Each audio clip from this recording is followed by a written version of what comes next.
Welcome to the Business Growth Spotlight, where we shine the light and talk with business leaders from all over the world who are here sharing their expertise and wisdom so we can all grow together. I'm your host, Heidi Schalk, co-founder of HLH Growth Solutions, where we help businesses scale through outside the box visibility and automation strategies. If you're new to the podcast, welcome. You joined us on a great day, and you're going to really love our conversation today. And without further ado, I want to introduce my guest, Darrell Gunter with Gunter Media Group. So welcome, Darrell, to the show. Heidi, thank you for having me on. I'm excited. I'm excited too. So before we jump in, Darrell, I'm just going to give everybody a little background about you. So Darrell Gunter is a strategic management consultant, executive advisor, and media host with more than 25 years of experience building high-performing teams and scaling growth-oriented organizations. He specializes in the intersection of strategy, business ideation, and commercialization, operating on the principle that sustainable business growth is achieved when all three are tightly aligned. Darrell works with executives, boards, and founders to drive clarity, execution, and measurable outcomes. And he is also the host of Leadership with Darrell W. Gunter, where he explores leadership, innovation, and expertise transformation. So, Darrell, I'm excited for you to be here and for us to dive in and learn more about you and your business. Can you tell us a little bit about Gunter Media Group? Who do you work with? What are the challenges that they come to you with when they decide they want to work with you? Gunter Media Group founded in November of 2010. We have worked with hundreds of companies, small, medium, large startups. And when I think about the startups, it's really helping them to establish the right infrastructure foundation to get from zero to one. When I'm talking to the larger companies, and I've worked with billion-dollar companies, $100 million companies as well, it depends upon what the situation is that they're trying to work on. I always start with the strategy, making Mhm. sure that their strategy is well known throughout the company. Sometimes you'll find that sometimes the communications from the fellow executives and team members, it's not that good. So a lot of folks aren't truly aligned with the strategy. But based upon their strategy, we look at, okay, to satisfy your strategy, do you have the right suite of services, products, goods, whatnot to fulfill that? And that's where the ideation part comes in. Mm. Right now, as you know, AI is all the rage, and folks are trying to figure out how do we use this to keep our business as an ongoing concern, but also to grow it. And then the commercialization aspects is, do we have the right go-to-market strategy? Do we have the right marketing mix of ideas to do that? Um, and sometimes in a conversation, like I have a workshop that I do called Building a High Performing Team. And outside of that workshop, I hear a gazillion problems, you Mm-hmm. know, and then I'm hired to come in and help them to fully understand what they said, but also how do we work to correct that. A lot of times it's getting the friction out of the business. There's a critical path from someone who has a prospect to the point that they're a customer that they can invoice. And in that critical path, there's a lot of friction points. And Mm-hmm. so my objective with them is to help them to identify those friction points and then have a plan of action to eliminate those friction points. I love that you brought up friction points because that's a key piece that we have not really touched on in our conversations on this podcast. And it's one thing that business owners need to look at between where you are in your business, what you want to achieve, and what your customers are receiving. I think, unbeknownst to many of us, we can overcomplicate the process to provide the opportunity for a client or customer to either purchase a product from us or work with us purchasing our service. So by understanding what those friction points are and making it easier for our clients to reach us, ask the questions, learn if this is right for them or not right for them, and then to take action to say yes and purchase is really, really key. And it's not something that we talk about much. We talk about a lot of different things in business, but we don't really look at a lot of the friction points. So I love that you brought that up. And I think that's a huge gold nugget. And I wanted to reiterate that for our Right. listeners. If you're not doing that already, you want to make sure that you're doing that because you're missing out on a key piece. You might have everything in tune, but if you're not still where you are, it could be that you're overcomplicating some areas and you're making it very hard for people to say yes. Exactly. Exactly. So, and sometimes, unfortunately, it's the leader of the group that's causing the friction. Mm, good to know. So, Darrell, one of your areas of expertise is, you mentioned it, building high performing teams. So, in your experience, what separates teams that consistently perform at a higher level from those that struggle to execute? So it all starts with everyone understanding what is the overarching goal that we have, right? And what role do they play in that reaching that overarching goal? And that speaks to, I know this is very basic, but you'll be surprised how many don't have it. They don't have a vision. They don't have a mission statement. They don't have a strategy.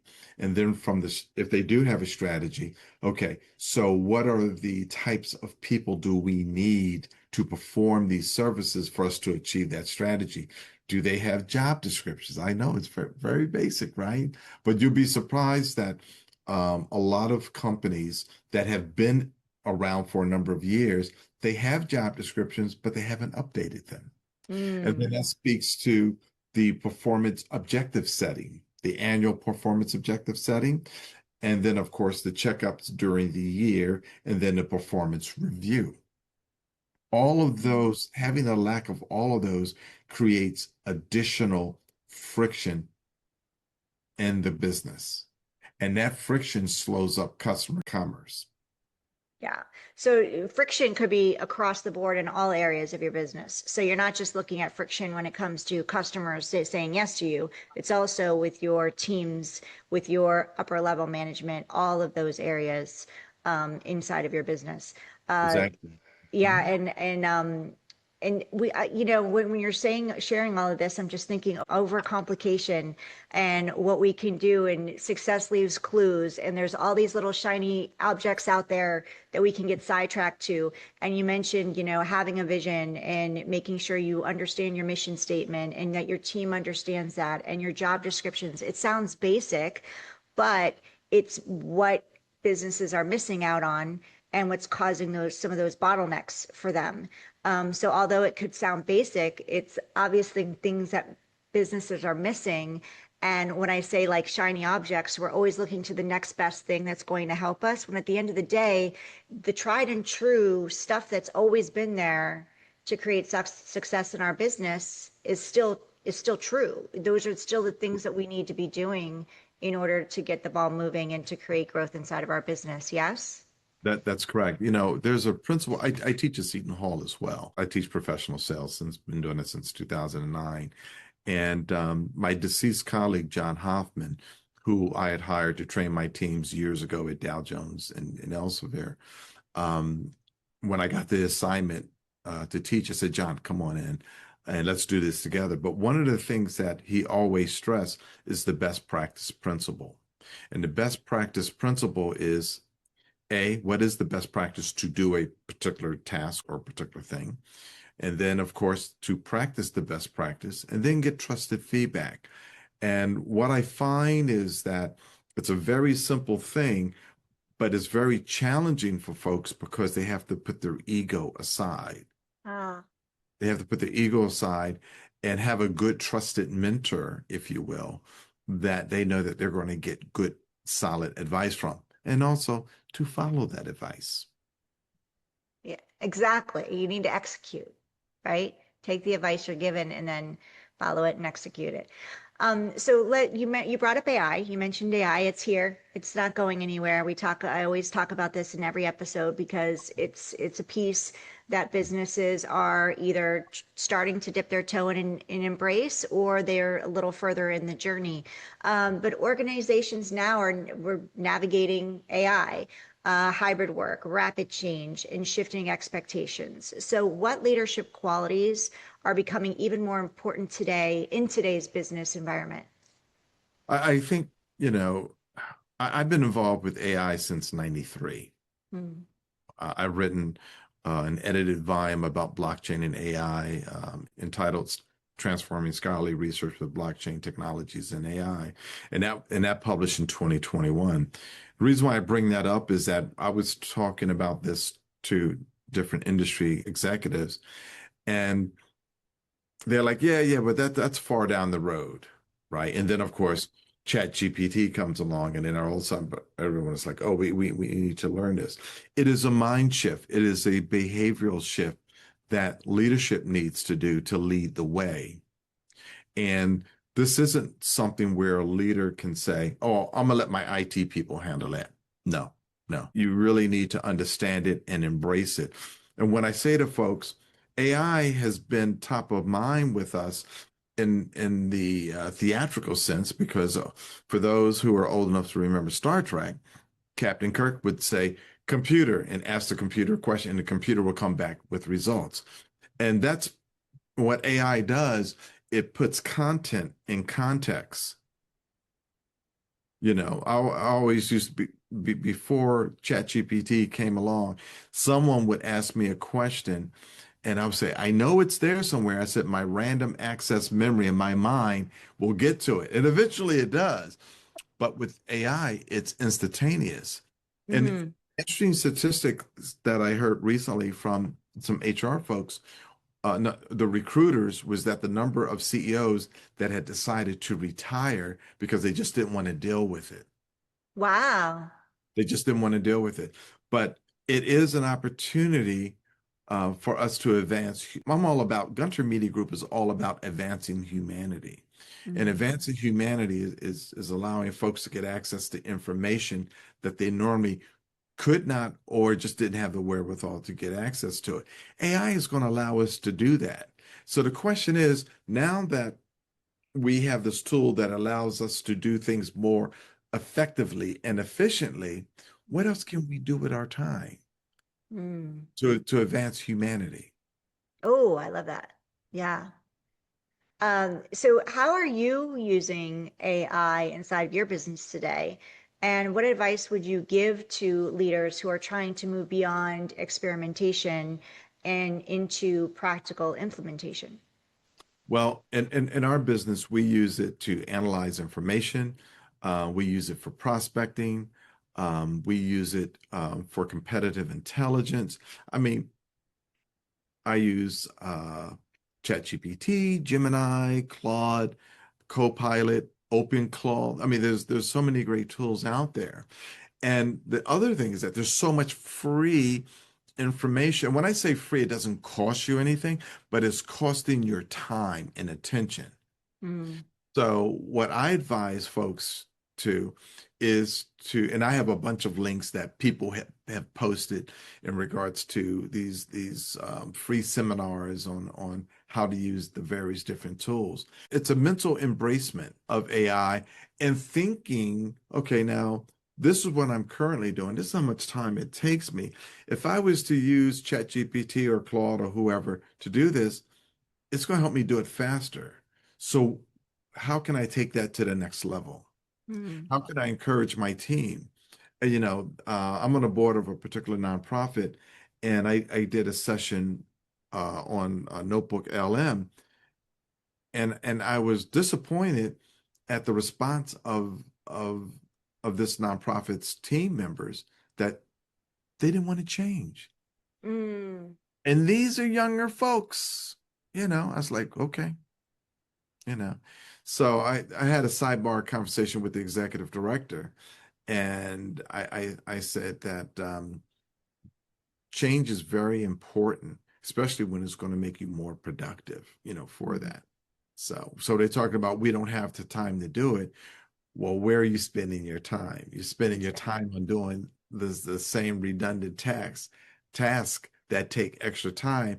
But if you use Notebook LM or Claude or ChatGPT, you'll be able to get it done and Yeah. then move on to the next thing.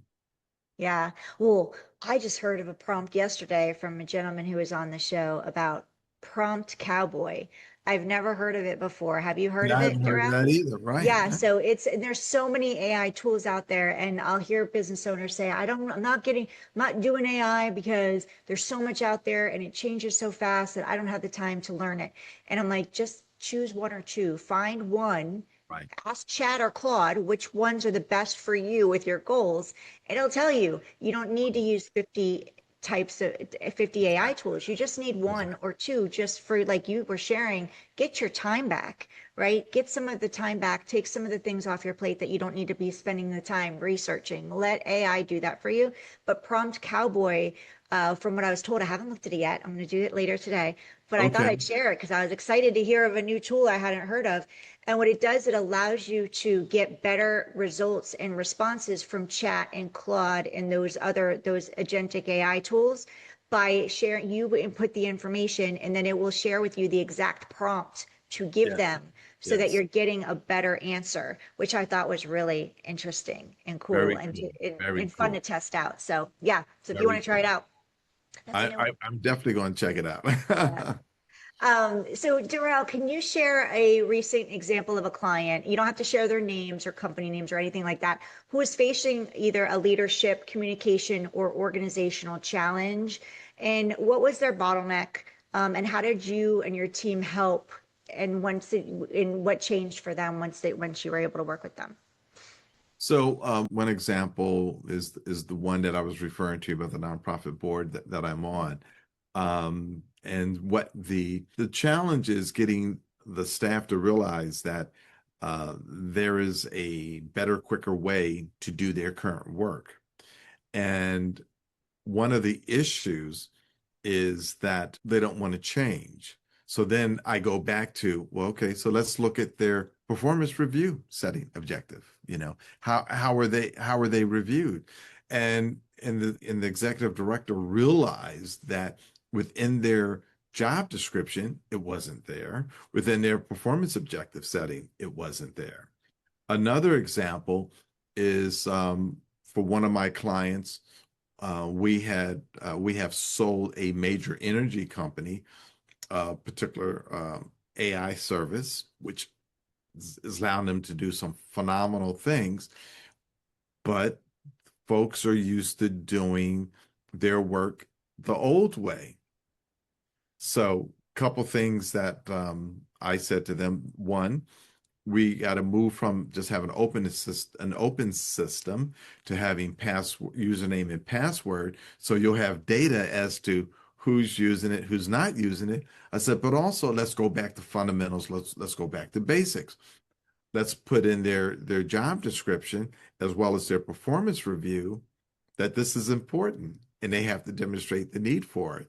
The other thing that we're going to do, instead of having these 1 hour sessions via Zoom or Microsoft Teams, we're going to have a half day in-person session. So everybody can meet everybody. We can have an open forum about Q&A and questions and to talk about having case studies as to how this is going to help them to be more productive. But also we want to tie it back to their performance.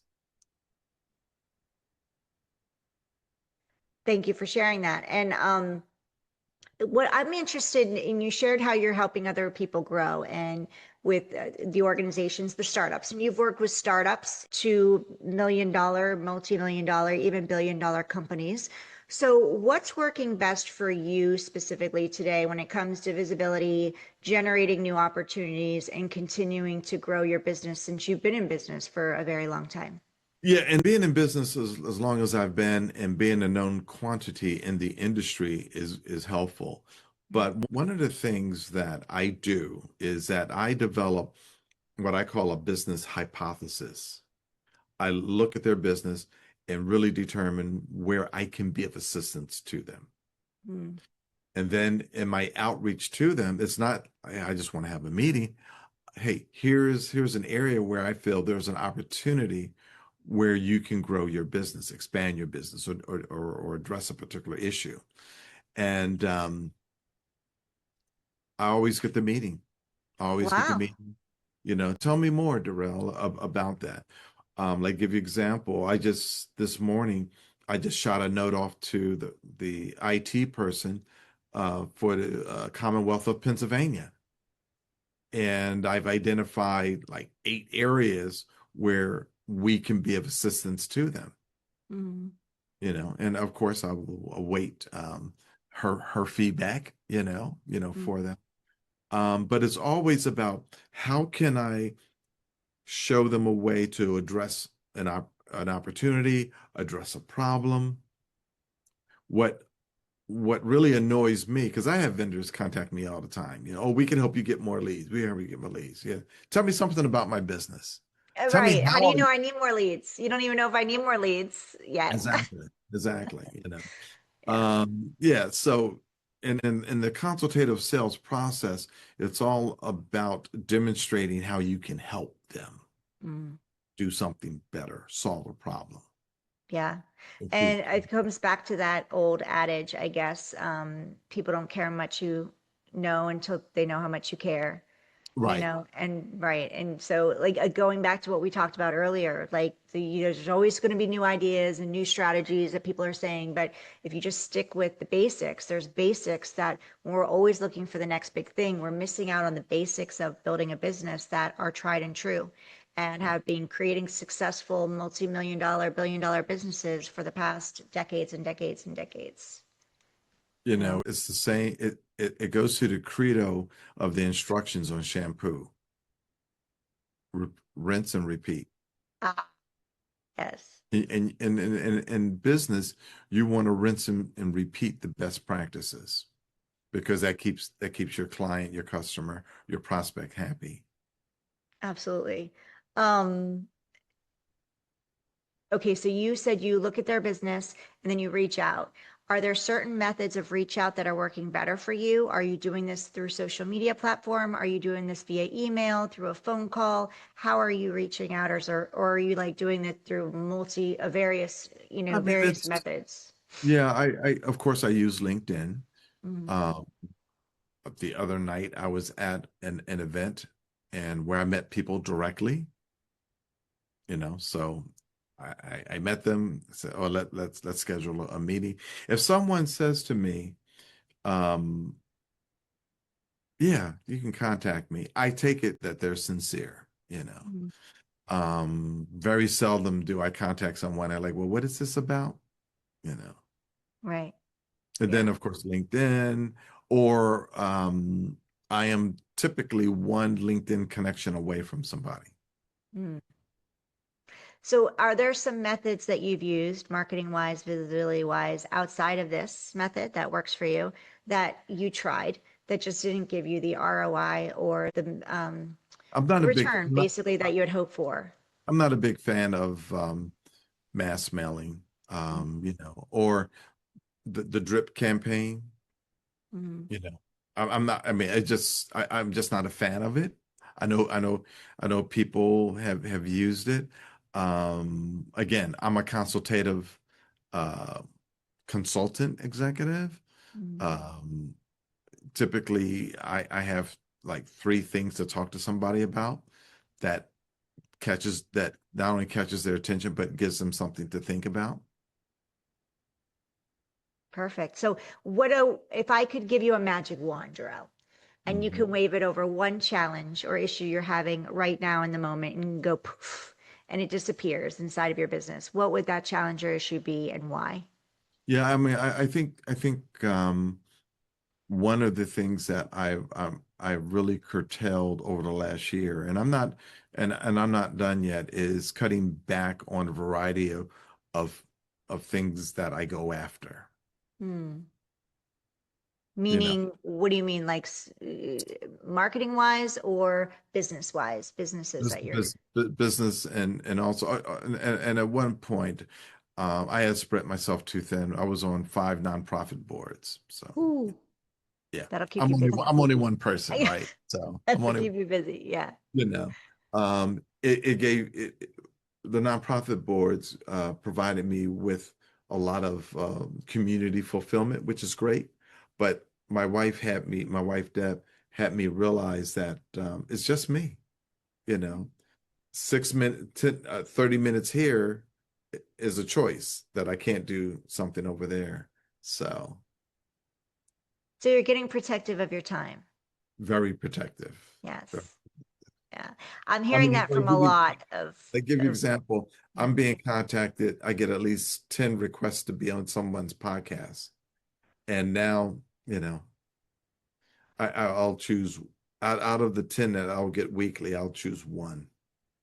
Well, I am honored that we were chosen. So thank you for that. I feel very grateful and I don't take that lightly. So thank you for your time. And I'm hearing that from more and more successful business owners that that's an important piece and key that you want to get to is being protective of your time. And that means that that could look like different things. It could be hiring before you're ready, utilizing, getting really comfortable with choosing your AI tools that you're using to give free up some of your time and let that do what you need to do. Really looking at your marketing efforts. Where are you spending time that's not generating the what you want it to generate?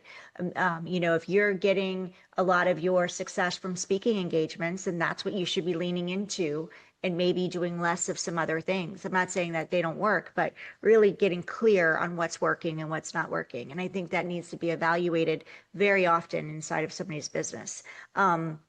So I love that you shared that because protecting your time is really, really key. That also involves hiring the right people around you, team wise, Right, getting really clear on what those job descriptions are, right? And then hiring the people that are best fit for those job right. descriptions and that are going to support you and are on board with your vision, your mission, your core values. I think That's that's right. another thing that people miss out on when they're hiring people. They don't Right. make sure that those people are aligned. Right. Yeah. Are they the right fit? It's like Goldilocks and the Three Bears, Yes. Yeah, absolutely. So what's next for you, Darrell? If we could bring you back in a year and revisit this conversation, what does success look like for you? I mean, so we're we're about to engage in launching a new company called Pubs 21, Mm, which will put more emphasis on Pubs 21 versus on the consulting. But all of the principles that I've talked about and put in place, of course, I will put into this new company as well, for right. that. Yeah. So a year from now, success is that we're approaching to do our seed round. Mm. And it's called Pubs 21? Pubs 21, abbreviation for Publications 21st Century. Ah, Yeah. fantastic. It is Have- a professional information platform leveraging AI and blockchain. Oh, very interesting. Well, we'll have to bring you back once you get that going, Would love to. for sure. Darrell, looking ahead, what changes do you think business leaders need to prepare for over the next 5 years if they want to build resilient, high-performing organizations? Well, I think all leaders need to up their game in regards to AI and blockchain. Mm, I think that the developments of AI is going to really allow the Internet of Things to really flourish, as well as the semantic web. And that meaning is that change is going to happen rapidly, and every professional manager needs to have a dashboard, if you will, of this change and how they're going to address those opportunities and those changes. Can you tell us a bit about, or tell us as much as you want to tell us about your podcast? Who's it for? Oh, And how often do you drop your episodes and where should we go to listen to it? absolutely. Well, the podcast started off as a radio show, and it still is on Seton Hall University's WSOU 89.5 FM. It's a student-run radio station Oh, that has won several Marconi Awards. For those in radio know that's that the good deal. Marconi is like the Oscar. And I'm part of the Sunday Community Service Program. So it's a 30-minute show and it focuses on leadership and technology. Every now and then I'll do something quirky. Like I had a couple of musicians on, um, and that was a fun episode. But we really focus on leadership in technology. We have close to 380 shows, 390 shows, and you can go to any of the Spotify, Apple, Podbean. Podbean is the home, and then it goes out to different places from there. But it's 30 minutes, and we record live to digital, so there's no edits. So it's Fantastic. yeah, because we start off as a broadcast, which means that if you're recording to be live on air, you don't have time to go back and do the edits. And I think it's great that other podcasts, do the edits. I think that's great. But that's how we do our show. And yeah, so we're quite proud of it. I have some series, some radio doc series on there, like back in 2011. I'm from Atlantic City, New Jersey. And I always ask the question, how does Atlantic City lose the Miss America pageant? So I had city officials on and local folks come on and talk about it was like a 10-part series to talk about the challenges that Atlantic City was facing back in 2011. And then Wow. I have another series on intellectual capital. It's a 7-part series. I had seven different experts from intellectual capital to talk about that. So um, I love it. I love it. Yeah. And it is called Leadership with Darrell W. Gunter, correct? That's it. Okay, fantastic. Well, for those of you listening, run over there and listen. Well, let's finish this one and then run over there and listen to it. And we'll have all of Darrell's links, but I'm going to actually pass the baton to him again and ask him to share. So, Darrell, please share where people can find you, learn more about you and your services and all the amazingness you're doing in the world. Well, our website is guntermediagroup.com. If folks, they can find me on LinkedIn. They can find me on Instagram and X and Facebook. But also my cell number, 973-454-3475. That's the fastest way to get me. One of the challenges I have is that a lot of my clients want me to have their email address because I do work for them. So I have like a gazillion emails. But if you text me, it's right there. I see it, and I respond. Bill McCardle, who's now deceased, was a mentor of mine at Dow Jones Financial News Services, and he has a motto. He had a motto that I follow: that if you contact me and you don't hear back from me in 24 hours, unfortunately, I've passed away. Oh, So my objective is if you contact me, I'll get back to you in 24 hours or I sooner. love that. I love that. And I love that you're so open and transparent. And I appreciate that. And I just want to say thank you. And, you're giving out your cell phone number. Not a lot of people will do that. I think we've had 3 out of the 200 that we've spoke with give out their cell phone number on here. And it's fantastic. So for those of you listening, uh, shoot him an email, send him an email. He'll connect with him, let him know you heard him here.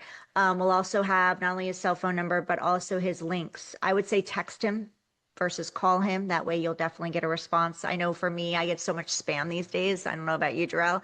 But if you text, it's easier to respond to and answer. No, And and that's the thing that's important, is that if someone calls me and I don't answer right away because of concern about spam, if they leave me a good voicemail, I'll get right back to them. Oh, yeah, and my email address is d.gunter@guntermediagroup.com. perfect. d.gunter@guntermediagroup.com and go to guntermediagroup.com. Go check it out. Go see learn more about Darrell and everything he does. And I also love, Darrell, that you shared that you don't edit.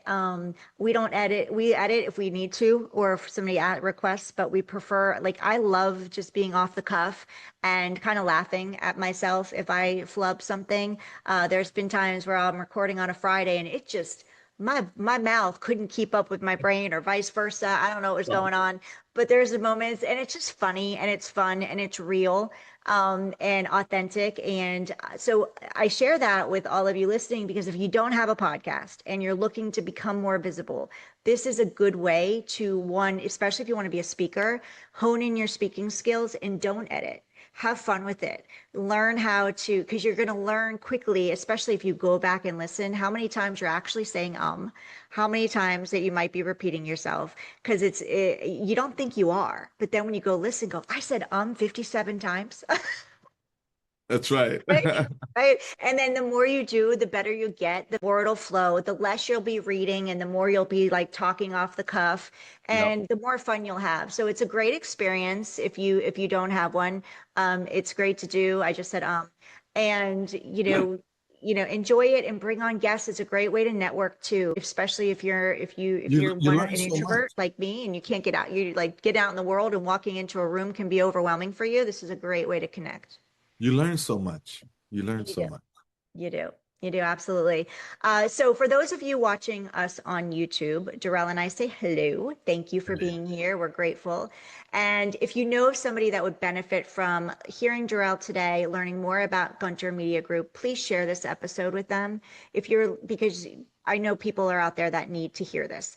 And if you are listening to us on your favorite podcast platform, thank you. If you'd like to leave a review, if you can, if the capability is there on the platform, please do. We prefer 5 stars. Hopefully you're loving this. But that really supports the platform in seeing that Darrell is making his interviews getting some ears on it and that they will help push this interview out for more people, which is our goal for him spending his time with all of us and giving all of us and you his value and his expertise. So please, we would love that. Or share this episode with those you know. Um, for those of you who are here, if this is your first time, I have a special gift for you. I actually have two. We talked a lot about AI, and we have something coming up that is it's a webinar, an executive briefing on strategic visibility in the AI space and where things are moving. Things are changing. We're hearing from a lot of our guests, and Darrell has shared, what's working for him as far as visibility and marketing goes. Things are changing, and people are seeing a shift in the past year of things that have worked for them in the past are not necessarily working for them now. And we're seeing a shift in that with a lot with AI. So we're going to be doing a webinar and 60-minute long executive briefing on what those shifts and changes are and findability and recommendability. A lot of people are moving to AI now for suggestions on who to work with, who to buy from, products and services. Google is not the place where people are going as much. So if you want to learn how to become recommended through those agentic AI sources, then come and join us. You can go to becomeairecommended.com to learn more and to join us for that event. If you're looking to grow your visibility and you've tried all the things and you want to kind of get some new ideas, then go download our blueprint. It's called Spotlight to Scale Blueprint. You can go to spotlighttoscale.com/blueprint, grab it there. It's free. It's yours. Have some fun with it and go to town.